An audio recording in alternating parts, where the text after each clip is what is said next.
आज का टॉपिक है एंटी पॉवर्टी मेजर्स। इस चैप्टर में हम लोगों ने पूरी तरीके से पॉवर्टी के बारे में पढ़ लिया। अब यहाँ पे सवाल है कि आखिर पॉवर्टी को यानी कि गरीबी को ख़त्म कैसे किया जा सकता है, रोका कैसे जा सकता है, इसी के बारे में हम लोग पढ़ेंगे। देखिए यहाँ पे कहा गया है, removal of poverty has been one of the major objectives of Indian developmental strategy. यानी कि भारत में जिस भी प्रकार का डेवलपमेंट हो रहा है, काम हो रहा है, विकास हो रहा है, उन सारे डेवलपमेंट में से गरीबी को ख़त्म करना भी अपना एक अलग मुद्दा है ना। यानी कि आप जब तक गरीबी को नहीं ख़त्म करेंगे तब तक भारत का डेवलपमेंट तो नहीं हो सकता। ठीक है, आगे, there are so many schemes which are formulated to affect poverty directly और indirectly, some of them are given below. यानी कि हमारे इंडियन गवर्नमेंट समय समय पर अलग अलग प्रकार के स्कीम लाते रहते हैं और पहले भी लाते रहे हैं और आगे भी लाते रहेंगे, जिसके कारण भारत में गरीबी कैसे ख़त्म किया जाए इसके ऊपर फोकस किया जाए। ठीक है, जिसमें से हमारा सबसे पहला है मनरेगा। फुल फॉर्म होता है इसका हमारा Mahatma Gandhi national rural employment guarantee act 2005। Short में हम लोग इसको कहते हैं मनरेगा। ओके, और ये चूँकि इसके लास्ट में 2005 लगा हुआ है, इसका मतलब ये कब लाया गया होगा? 2005 में लाया गया होगा। इसके अंदर क्या होता था ज़रा देखते हैं। इसके अंदर कहा गया, it is a scheme which aims to provide 100 days of employment to every household to ensure livelihood in rural areas. यानी कि गाँवों में ये स्कीम जो है ना, इंडियन गवर्नमेंट के द्वारा लॉन्च किया गया था 2005 में। इस कानून के तहत जो लोग गाँवों में रहते हैं और जो गाँव में लोग रहते हैं और जो काम करने के लिए राजी हैं, उनको एक साल में 100 दिन काम दिया जाएगा। एक साल में कितना दिन? 365 दिन, है ना। तो 365 दिन में से 100 दिन गारंटी है कि उनको काम दिया जाएगा गवर्नमेंट के द्वारा। और ऑब्वियस सी बात है, अब 100 दिन काम दिया जा रहा है, इसका मतलब 100 दिन का उसको वेजेस भी मिलेंगे, है ना। तो मनरेगा का सबसे पहला यहाँ पे काम ये था कि ये गांव में रहने वाले लोगों को, क्या हर लोगों को नहीं, जो लोग काम करना चाहते हैं, तो गांव में जो लोग काम करना चाहते हैं गवर्नमेंट उसको 365 दिन में से 100 दिन गारंटी काम देगी। ठीक है, in this scheme 1/3 jobs had been reserve for women. और इस स्कीम में 1/3 जो जॉब था वो वुमेन के लिए रिजर्व था। मतलब कि 3 कोने में से 1 कोना जॉब जो है वो केवल महिलाएं करेगी। ठीक है, this scheme provided employment to 220 crore people. देखो, यानी कि इस स्कीम ने पूरे भारत में कितने लोगों को रोजगार दिया? 220 करोड़ लोगों को रोजगार दिया। 220 करोड़, ये डाटा आपके बुक में कितना है? यहाँ पे 220 करोड़ पर्सन लिखा गया है, ये आपके बुक में भी 220 है। ये डाटा कुछ अलग लग रहा है, इसके बारे में थोड़ा सा खोज करना पड़ेगा। ठीक है, और बुक में भी 220 ही है, तो थोड़ा सा इसके बारे में रिसर्च करना पड़ेगा। खैर आगे बढ़ते हैं। तो this scheme provided employment to 220 crore person. This scheme provided employment to 4.7 crore household. यानी कि ये जो हमारा स्कीम है, इस स्कीम के तहत 4.78 करोड़ घरों को रोजगार मिल चुका है, घरों को। ठीक है, आगे बढ़ते हैं। In this scheme, the average wage has increased from ₹65 in 2006-07 to 132 in 2013-14। यानी कि जब ये स्कीम हमारा 2005 में लॉन्च किया गया था, तो उस समय पे 6-7 के आसपास, 2006-07 के आसपास एक दिन का मजदूरी 65 रुपया मिलता था, और वही चीज़ 2013-14 में 132 रुपया कर दिया गया। ठीक है, चलो, तो ये हो गया हमारा मनरेगा के बारे में। उसके बाद है हमारा प्राइम मिनिस्टर रोजगार योजना, यानी कि PMRY। ये क्या था? देखो, this scheme was started in 1993।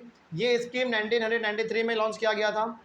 The aim of this scheme is to create self employment opportunities for educated unemployed youth in rural and small towns. यानी कि गाँवों में और शहरों में जो पढ़े लिखे नौजवान लोग हैं, वो अपना खुद का कुछ रोजगार शुरू कर सके, इसके लिए ये स्कीम उसको बेसिकली लोन प्रोवाइड करती थी कि भैया आप पैसा लो, आप पढ़े लिखे हो और अपना कारोबार आप चालू करो। ठीक है, आगे, they are help in setting up small businesses and industries. और गवर्नमेंट इसको कैसे हेल्प करती थी नौजवानों को कि भैया आप तुम हमसे कुछ पैसा ले लो और तुम अपना कुछ बिजनेस इंडस्ट्री जो छोटा मोटा शुरू करना है, आप वो करके अपना रोजगार करो, प्लस दूसरे लोगों को भी अपने यहाँ पे रोजगार दो। तो ये हो गया हमारा प्राइम मिनिस्टर रोजगार योजना। उसके बाद है रूरल एम्प्लॉयमेंट जनरेशन प्रोग्राम, यानी कि REGP। This scheme was started इन 1995। ये स्कीम हमारा 1995 में स्टार्ट किया गया था।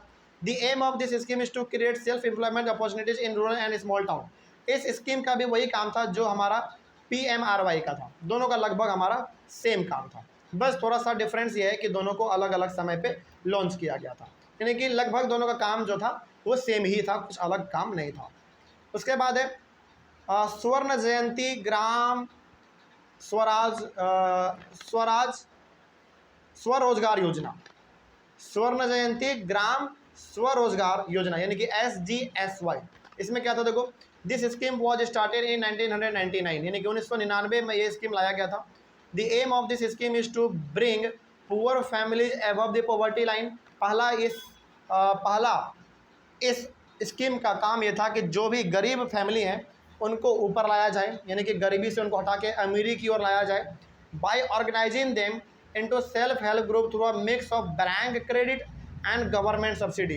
यानी कि कुछ बैंक उसको लोन दे दे, कुछ गवर्नमेंट उसको सब्सिडी दे दे, जैसे खाद पे, अनाज पे, बीज पे, अलग अलग चीज़ों पे उनको गवर्नमेंट सब्सिडी दे दे। सब्सिडी का मतलब होता है छूट दे दे और वो लोग अपने आप को आगे बढ़ा सके। तो ये इस स्कीम का ये काम था। आगे बढ़ते हैं। उसके बाद है हमारा प्रधानमंत्री ग्रामोदया योजना यानी कि PMGY। इसमें क्या था, दिस स्कीम वॉज स्टार्टेड इन 2000। ये स्कीम 2000 में लाया गया, 2000 में लाया गया। The aim of this scheme is to provide basic services by central government to states like primary health, primary education, rural shelter, rural drinking water and rural electrification. यानी कि इस रोजगार के तहत सेंट्रल गवर्नमेंट कुछ फंड देगी, किसको, state government को, ताकि आप अपने स्टेट में क्या कर सको, प्राइमरी एजुकेशन, हेल्थ, गरीब लोगों को रहने के लिए घर, है ना, गरीब लोगों को अच्छा पीने के लिए पानी, गरीब लोगों के घर में इलेक्ट्रिसिटी आप प्रोवाइड करवा सको। मतलब कि इस प्रोग्राम में सेंट्रल गवर्नमेंट स्टेट गवर्नमेंट को पैसे देगा और स्टेट गवर्नमेंट उस पैसे का क्या करेगा, गरीब लोगों के भलाई में लगाएगा। जैसे गरीब लोगों को घर देगा, बिजली देगा, पढ़ाई देगा, शिक्षा देगा, ये सब चीज़। तो ये हो गया हमारा PMGY यानी कि प्रधानमंत्री ग्रामोदया योजना। तो यहाँ पे आप क्या देख रहे हैं, यहाँ पे आप बेसिकली ये देख रहे हैं कि इंडियन गवर्नमेंट समय समय पर अलग अलग स्कीम लाते रहते थे जिससे हमारा गरीबी खत्म हो सके। ठीक है, आगे एक लास्ट टॉपिक बचता है हमारा चैप्टर के अंदर, द चैलेंजेस अहेड। आगे का चैलेंज हमारे लिए क्या है देखा जाए। Poverty reduction remains India's most serious challenge. यानी कि भारत यानी कि इंडियन गवर्नमेंट के पास गरीबी को ख़त्म करना अपने आप में एक बहुत बड़ा चैलेंज है। ठीक है, तो इंडियन गवर्नमेंट के पास गरीबी को ख़त्म करना अपने आप में एक बहुत बड़ा चैलेंज है। इस चैलेंज को इंडियन गवर्नमेंट को एक्सेप्ट करना चाहिए और इसके ऊपर काम करना चाहिए, पहली बात। उसके बाद certain social and economic groups are more vulnerable to poverty. आपने पढ़ा जैसे ST SC हमारे भारत में सबसे ज़्यादा गरीब हैं, तो इन गरीबी को ख़त्म करने के लिए और क्या किया जा सकता है, इसके ऊपर गवर्नमेंट को ध्यान देना चाहिए। उसके बाद फिर poverty reduction is expected to make better progress in the next 10 to 15 years. यानी कि ऐसा हम लोग एक्सपेक्ट कर सकते हैं कि आने वाले 10 से 15 सालों के अंदर हमारा गरीबी जो है और धीरे धीरे ख़त्म होगा। ठीक है, आगे this would be possible due to higher economic growth. और ये गरीबी हमारा ख़त्म कैसे हो सकता है, पहले हम लोगों को क्या करना पड़ेगा, इकोनॉमिक ग्रोथ करना पड़ेगा। इकोनॉमिक ग्रोथ का मतलब है यहाँ पे इंडस्ट्री लगाओ, फैक्ट्री लगाओ, लोगों को रोजगार दो, जॉब क्रिएट करो। दूसरी बात, इंक्रीजिंग फ्री एलिमेंट्री एजुकेशन, एकदम बेसिक जो एजुकेशन है वो फ्री कर दो सरकारी स्कूल में। हालांकि स्कूल में तो एजुकेशन फ्री है, लेकिन क्या एजुकेशन है, नहीं, केवल नाम के लिए, उसके ऊपर फोकस नहीं किया जा रहा है, उसको अच्छी तरीके से इम्प्लीमेंट करना चाहिए। डिक्लाइनिंग पॉपुलेशन ग्रोथ, यहाँ पे पॉपुलेशन को कंट्रोल करना चाहिए। Increasing empowerment of the women, और वोमेन को यहाँ पे खास करके बढ़ावा ज़्यादा देना चाहिए। And the economically weaker section of the society, और जो सोसाइटी में सबसे कमज़ोर लोग हैं, जिनको समाज में उतना ज़्यादा वैल्यू नहीं दिया जा रहा है, उनके यानी बेसिकली उनको बढ़ाया जाए, तभी जाके हमारा सोसाइटी इक्वली इम्प्रूव कर पाएगा और इक्वली ग्रोथ कर पाएगा। कोई दिक्कत अब इसमें? चलो, तो ये हमारा चैप्टर यहीं पे कंप्लीट होता है। आप लोगों को ऑफलाइन वाले बच्चों को दिक्कत, चलो कोई दिक्कत नहीं है, तो ऑनलाइन वाले बच्चे इस चैप्टर को हम लोग यहीं पे ख़त्म करेंगे। और आपको इस चैप्टर के अंदर कहीं पे कोई डाउट रहा होगा तो आप लोग एक बार कमेंट कीजिएगा, आपके कमेंट का जवाब दिया जाएगा। हम लोग मिलेंगे अपने चैप्टर नंबर 4 में, और चैप्टर नंबर 4 हमारा लास्ट चैप्टर है इकोनॉमिक्स का, है ना, तो उसको भी हम लोग खत्म कर लेंगे। तब तक के लिए thank you very much and have a nice day.